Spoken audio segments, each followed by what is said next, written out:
Double dose સાથે આવી રહી છે ફિલ્મ ગડબડ થઈ ગઈ યાર. સાઉથ એશિયા ફિલ્મ પ્રોડક્શન દ્વારા તેમની આગામી અને અત્યંત મહત્વાકાંક્ષી ગુજરાતી ફિલ્મ ગડબડ થઈ ગઈ યારની સત્તાવાર ઘોષણા કરવામાં આવી છે. નિર્માતા એશિકા રાજપૂત અને ધર્મસિંહ રાજપૂત તથા નિર્દેશક રફીક તાલુકાદારના નેતૃત્વમાં તૈયાર થઈ રહેલી આ ફિલ્મ એક હાઈ સ્ટેક્સ કોમેડી થ્રિલર છે, જે દર્શકોને મનોરંજનની સાથે જબરદસ્ત સસ્પેન્સનો અનુભવ કરાવશે. સાઉથ એશિયા ફિલ્મ પ્રોડક્શન એક પ્રીમિયમ ફિલ્મ નિર્માણ કંપની છે, જે ભારતીય અને વૈશ્વિક પ્રેક્ષકો માટે સાંસ્કૃતિક રીતે જોડાયેલી અને મજબૂત વાર્તાઓ રજૂ કરવા માટે કટિબદ્ધ છે. ફિલ્મની સ્ટારકાસ્ટ અત્યંત દમદાર છે, જેમાં મુખ્ય ભૂમિકામાં લોકપ્રિય અભિનેતા ભરત ચાવડા દીપુ તરીકે નજર આવશે. તેમની સાથે ગુજરાતી રંગભૂમિના દિગ્ગજ કલાકાર ધર્મેશ વ્યાસ ઓમના પાત્રમાં અને બોલિવૂડના જાણીતા અભિનેતા આદિ ઈરાની ડીએસપીની ભૂમિકામાં જોવા મળશે. આ ઉપરાંત ફિલ્મમાં હિના જયકિશન, દાનેશ ગાંધી, જાસ્મીન પટેલ, આંચલ શાહ તેમજ નિરાલી ઓઝા, વૈશક રાઠોડ, હર્ષિદા પ્રશાંત બારોટ અને હેમાંગ દવે જેવા પ્રતિભાશાળી કલાકારો પણ મહત્વના પાત્રો ભજવી રહ્યા છે. આ ફિલ્મની વાર્તા 3 એવા યુવાનો દીપુ, અક્કી અને રોનીની આસપાસ ફરે છે, જેમને એક શ્રીમંત ઉદ્યોગપતિ દ્વારા પોતાની યોગ્યતા સાબિત કરવા માટે 6 મહિનાની મહેતલ આપવામાં આવે છે. વાર્તામાં રોમાંચક વળાંક ત્યારે આવે છે જ્યારે તેઓને અચાનક 5 કરોડ રૂપિયા ભરેલી એક બિનવારસી કાર મળી આવે છે. પોતાની પ્રામાણિકતા બતાવવા જતાં તેઓ પોલીસને આ રકમ સોંપે છે, પણ આગળ અણધાર્યો વળાંક આવે છે અને શું થાય છે ફિલ્મ રિલીઝ થાય ત્યારે જ ખબર પડશે. ફિલ્મની જાહેરાત અંગે ઉત્સાહ વ્યક્ત કરતા સાઉથ એશિયા ફિલ્મ પ્રોડક્શનના નિર્માતા ધર્મસિંહ રાજપૂતે જણાવ્યું હતું કે અમારો મુખ્ય ઉદ્દેશ્ય હંમેશા એવી વાર્તાઓ રજૂ કરવાનો રહ્યો છે જે પ્રેક્ષકોને મનોરંજનની સાથે સાથે કંઈક નવું પ્રદાન કરે. ગડબડ થઈ ગઈ યાર એક એવી ફિલ્મ છે જેમાં હાસ્યની સાથે જબરદસ્ત સસ્પેન્સનો તડકો છે. ગુજરાતી સિનેમામાં આ પ્રકારની કોમેડી થ્રિલર એક નવો અનુભવ સાબિત થશે. Report by Ashwin Limbachiya, Ahmedabad. આમાં આ 3 હીરો હિરોઈન છે.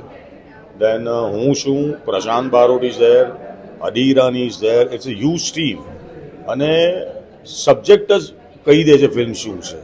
It's a comedy genre but thriller comedy અને મજા આવશે. સિરિયસ પાત્ર નથી હોતું, સિચ્યુએશન સિરિયસ હોય છે, એમાં કોમેડી પાત્ર પણ સિરિયસ બની જાય એટલે આખી વાત. અને રફીકભાઈ is such a senior writer and director કે એની માસ્ટરી છે આ બધામાં, કે હસતા હસતા ક્યારે સિરિયસ થઈ ગયું કે હસતા હસતા ક્યારે રડી પડ્યા તમને ખબર જ નહીં પડે. એટલે it's all about a situation, scene demand એના ઉપર છે આખું. યંગસ્ટર્સ પર છે આખી, કે જવાનીમાં કેવી ગરબડ થતી હોય છે અને એને સુધારવા માટે અને એમાંથી બચવા માટે એ લોકો શું શું કરતા હોય છે અને કોણ કેવી રીતે એને હેલ્પ કરે છે. અને આ ફિલ્મમાં મારું કેરેક્ટર એ છે કે જે ગરબડ થાય છે એને સોલ્વ હું કરું છું. મેસેજ કંઈ જ નથી. મેસેજ કે ભાઈ એટલું જ યંગસ્ટર્સને એટલું જ કહેવાનું કે ભાઈ તમે જે કંઈ પણ કરો છો એ સમજી વિચારીને કરો, કે એના રિએક્શન શું આવશે તમને ખબર હોવી જોઈએ, જે આજકાલના જનરેશનને નથી ખબર હોતી. પણ મજા છે, એ યંગ બ્લડ છે, થાય આવી તો મસ્તી કરવી જ જોઈએ. મેં પણ મારી જવાનીમાં કરી જ છે આ બધી મસ્તી. એટલા માટે કે હું જસ્ટ આજે તો આવ્યો હમણાં બપોરે, અને મારું કેવું છે રફીકભાઈ જોડે કે હું ચાઇલ્ડ એક્ટર હતો ત્યારથી એમની સાથે છું, એટલે મારું છે ને એમની જોડે એક ઇમોશનલ બોન્ડ છે. હું સ્ક્રિપ્ટ શું છે એ પણ પૂછતો નથી, મારું કેરેક્ટર શું છે એ પણ પૂછતો નથી. હું સીધું એટલું જ પૂછું, સર ડેટ બોલો. હું આખી દુનિયાની ડેટ ફેરવી નાખું એમની ફિલ્મ આવે એટલે. કારણ કે એ પેલું કહે ને કે આટલા વર્ષોનું એક બોન્ડિંગ છે અમારું. હાય, હું છું હિના જયકિશન. અમારી ફિલ્મ ગડબડ થઈ ગઈ યાર, જેનું અમે કાલથી શૂટ સ્ટાર્ટ કરીએ છીએ, જે રફીકભાઈ ડિરેક્ટ કરવાના છે. અને મારી જોડે કાસ્ટમાં છે ભરત, દાનેશ, જાસ્મીન, આંચલ, ધર્મેશભાઈ, હેમાંગ, નિરાલી, વૈશાખભાઈ અને હર્ષિતા. આટલા અમે લોકો બહુ જ મોટી ગડબડ ક્રિએટ કરવાના છે. આ હોરર થ્રિલર જોનર છે, જેમાં 6 કેરેક્ટર્સ ગમે તે રીતે સિચ્યુએશનલ મળે છે અને એમનાથી ગડબડ થાય છે. અને એ ગડબડમાંથી લોકો કઈ રીતે નીકળે એક સસ્પેન્સ છે, જે તમને થોડું થ્રિલર લાગશે. અને at the end of course comedy film છે, તો બધા સાથે આવે છે અને એક હાસ્ય ક્રિએટ થાય છે અને કઈ રીતે એમાંથી બહાર નીકળેલી એક આખી વાર્તા છે, જે હજી અમે એક્સપિરિયન્સ કરવાના છે. અને આઈ હોપ એ એક્સપિરિયન્સ તમને ગમે. આમાં એમ કહી શકીએ કે મેઇન 6 કલાકાર છે જેનાથી ગડબડ થાય છે અને બાકી બધા એમને હેલ્પ કરે છે. કોઈ એ ગડબડમાં કોઈએ ક્રાઇમ કર્યું છે, કોઈ ગડબડ સોલ્વ કરવાની ટ્રાય કરે છે. સો yes, we all are 20 artist I think.